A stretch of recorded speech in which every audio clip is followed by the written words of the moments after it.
राजस्थान के बाद अब महाराष्ट्र ने भी पतंजलि की कोरोनिल दवाई पर पाबंदी लगा दी है। इन राज्य सरकारों का मानना है कि जब तक केंद्र सरकार इस दवा को हरी झंडी नहीं देती तब तक इसकी बिक्री पर पाबंदी जारी रहेगी। लेकिन चलिए इस पर पूरी खबर समझते हैं हमारी संवाददाता दीपाली नंदा से। तो दीपाली, ये बताएं कि कोरोनिल को लेकर अब किन किन राज्यों ने रोक लगा दी है, पाबंदी लगा दी है?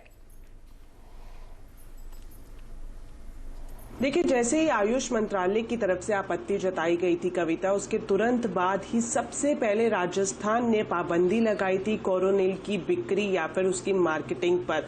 और अब महाराष्ट्र के गृह मंत्री ने भी ये ऐलान किया है कि जब तक केंद्र सरकार की तरफ से कोरोनिल को मंजूरी नहीं मिलती है तब तक राज्य में किसी भी तरह की इसकी एडवर्टाइजमेंट, मार्केटिंग या फिर बिक्री नहीं की जाएगी। साथ ही साथ जो बड़ी वजह सरकार की तरफ से बताई गई है, राज्य सरकार की तरफ से, वो ये कि कोरोनिल के लिए क्लिनिकल ट्रायल हुआ है या नहीं, किस तरह से किया गया है, इस बारे में कोई भी जानकारी फिलहाल सार्वजनिक नहीं है। यही वजह है कि महाराष्ट्र की सरकार ने फैसला लिया है कि कोरोनिल पर पाबंदी लगाई जाएगी। और साथ ही साथ स्वामी रामदेव को भी चेताया गया है क्योंकि इसका क्लिनिकल ट्रायल की जानकारी नहीं है। ऐसे में ये दवा असली है या नकली, कोरोना के इलाज में कारगर है या नहीं, इस लिहाज से चेतावनी देते हुए पूरी तरह से पाबंदी फिलहाल महाराष्ट्र सरकार ने लगाई है। मैं आपको बता दूं कि एक और नोटिस पतंजलि को उत्तराखंड के आयुर्वेदिक विभाग की तरफ से भी दिया गया है। उत्तराखंड के आयुर्वेदिक विभाग का ये कहना है कि जब स्वीकृति के लिए पतंजलि ने अपना वहां पर एप्लीकेशन दिया था तो स्वीकृति लेटर में किसी भी तरह से कोरोना से इलाज के लिए दवा बनाई जा रही है, इस बात का जिक्र नहीं किया गया था। जो मंजूरी ली गई वो ये लिखकर कि इम्यूनिटी बूस्टर की दवा तैयार की गई है जिसे मार्केट में लॉन्च करना है। तो इस लिहाज से अब उत्तराखंड के आयुर्वेदिक विभाग ने भी पतंजलि को नोटिस भेज के उससे जवाब मांगा है। चलिए, ये तो बात हुई कोरोनिल की, लेकिन कोरोना अपडेट भी लेंगे आपसे दीपाली। देश में कोरोना का कहर थमने का नाम नहीं ले रहा है। कोरोना के मामले 5.25 लाख के करीब पहुंच रहे हैं, लेकिन ताजा आंकड़े क्या कहते हैं? कौन सा राज्य अब सबसे ज्यादा केसेस से ग्रस्त है? देखिए कविता, 24 घंटे में करीब 17,000 नए मरीज देश भर में मिले हैं। आप देख रही हैं कि लगातार ये नंबर बढ़ता ही जा रहा है और अगर कुल मरीजों की संख्या की बात करें तो 4.25 लाख के करीब ये नंबर पहुंच गया है। अब तक कोरोना की वजह से 14,000 से ज्यादा लोगों की मौत हुई है। अगर हम राज्यों की बात करें तो महाराष्ट्र, वहां पर ये जो नंबर्स के आने का सिलसिला है थमता हुआ नजर नहीं आ रहा है। दूसरे नंबर पर है राजधानी दिल्ली, फिर है तेलंगाना, गुजरात और पश्चिम बंगाल। पश्चिम बंगाल के बारे में आपको बताना चाहूंगी कि वहां पर जो मृत्यु दर है वो सभी राज्यों में से पश्चिम बंगाल में सबसे ज्यादा है।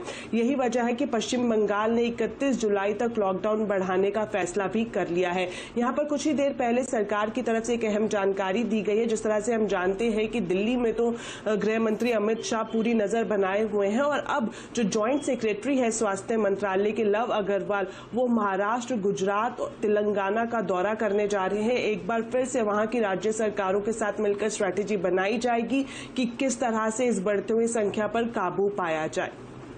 शुक्रिया दीपाली तमाम अपडेट के लिए। अब रिकवरी के एक्शन प्लान पर सीएनबीसी आवाज का reality check.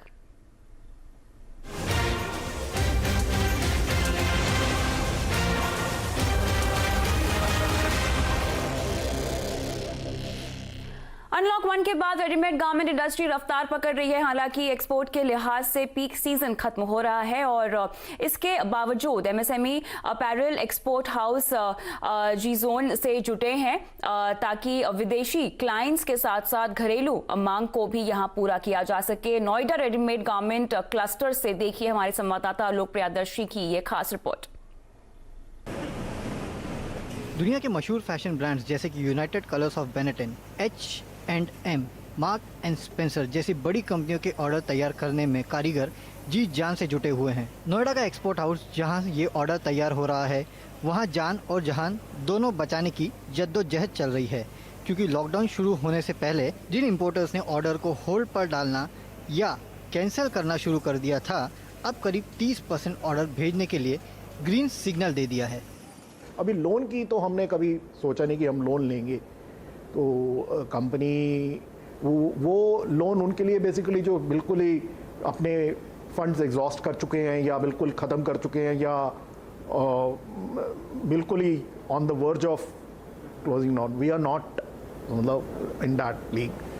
Noida apparel export cluster में करीब 3000 एमएसएमई यूनिट्स है, जिनसे करीब 10 लाख लोगों की रोजी रोटी जुड़ी हुई है. कोरोना संकट की वजह से ज्यादातर कारीगर और लेबर पलायन कर चुके हैं. बावजूद इसके मोटा एडवांस देकर और सेफ्टी के पूरे बंदोबस्त के साथ करीब 1/3 क्षमता के साथ अपैरल एक्सपोर्ट हाउस फिलहाल चल रहे हैं. इंडस्ट्री ने हालात में सुधार देखते हुए यूपी सरकार से जल्द करीब 2 लाख वर्कफोर्स की मांग भी की है. वहीं सप्लाई चेन बिगड़ने की वजह से जो फैब्रिक गुजरात और चेन्नई 3 से 4 दिन में डिलीवर हो जाता था, उसे आने में अब कम से कम 15 दिन लग रहे हैं. साथ ही चीन से इंपोर्टेड मेटल और प्लास्टिक एसेसरीज भी दोगुने दाम पर मंगाना पड़ रहा है. इंडिया में हम लोग लैक करते हैं मेटल एसेसरीज़ और ट्रिम्स जो हैं हम लोग बाहर से ज़्यादा इंपोर्ट करते हैं. उसके अंदर दिक्कत इस समय लॉजिस्टिक कॉस्ट काफ़ी हाई हो गई है. पहले तो लॉजिस्टिक की अवेलेबिलिटी, फ़्लाइट्स की अवेलेबिलिटी में लिमिटेशंस हैं, जिसकी वजह से डिलेज़ हो रही हैं. उसके बाद प्राइस, उसके अंदर जो हमने कैलकुलेशंस अगर $2 पर केजी के हिसाब से की हुई थी, उसमें हमें $3 या $4 पर केजी तक भी पे करना पड़ रहा है. जो स्टाफ है वो डेली नहीं आना चाह रहा, तो हमने कॉम्प्रोमाइज़ ये निकाला है कि हम एक दिन छोड़ के एक दिन ऑल्टरनेट डेज पे ही काम करेंगे. और जो ऑर्डर फिर आए हैं ताकि क्लाइंट से हमारी रेपुटेशन ख़राब ना हो, तो हमको बाहर आउटसोर्स करके बनवाने पड़ रहे हैं. तो उसमें जितना प्रॉफिट कुछ बच जाता कि खर्चे निकल जाते, तो वो भी अब नहीं निकल पा रहे. भारत से करीब 10,000 रेडीमेड गारमेंट से जुड़े हुए एमएसएमई सालाना करीब 18 से 20 हजार करोड़ का एक्सपोर्ट करते हैं. इसमें ज़्यादातर एक्सपोर्ट कॉटन के समर और फॉल विंटर सीजन के गारमेंट्स होते हैं. ज़्यादातर ऑर्डर्स भी एग्जीबिशन, इवेंट्स, फैशन वीक के दौरान मिलते हैं. लेकिन कोरोना संकट के चलते सब बंद है.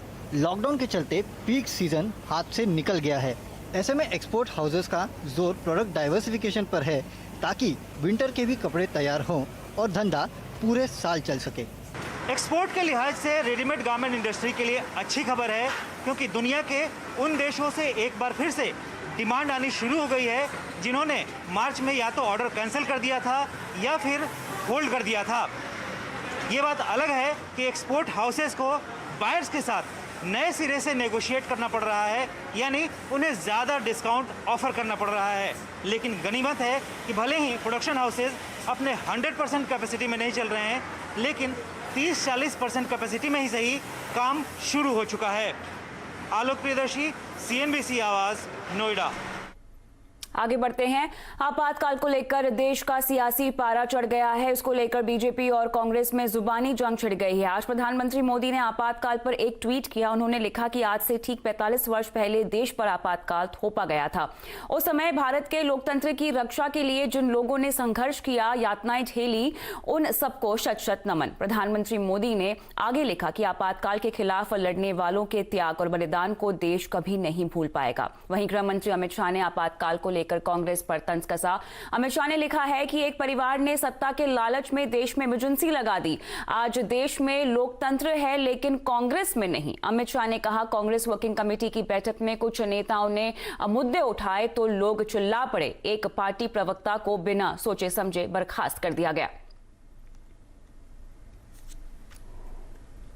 प्रधानमंत्री मोदी और अमित शाह पर कांग्रेस ने पलटवार किया है. कांग्रेस प्रवक्ता रणदीप सुरजेवाला ने बीजेपी को खुद से सवाल पूछने की नसीहत दी है. रणदीप सुरजेवाला ने कहा है कि सरकार सिर्फ 2 लोगों की क्यों कही जाती है. सवाल उनसे भी होना चाहिए जिन्होंने अपने गुरु और साथी को जबरन रिटायर और अपमानित करके पदों पर कब्जा कर लिया. LK Advani, MM Joshi, Keshubhai Patel, Kalraj Mishra, list बहुत लंबी है.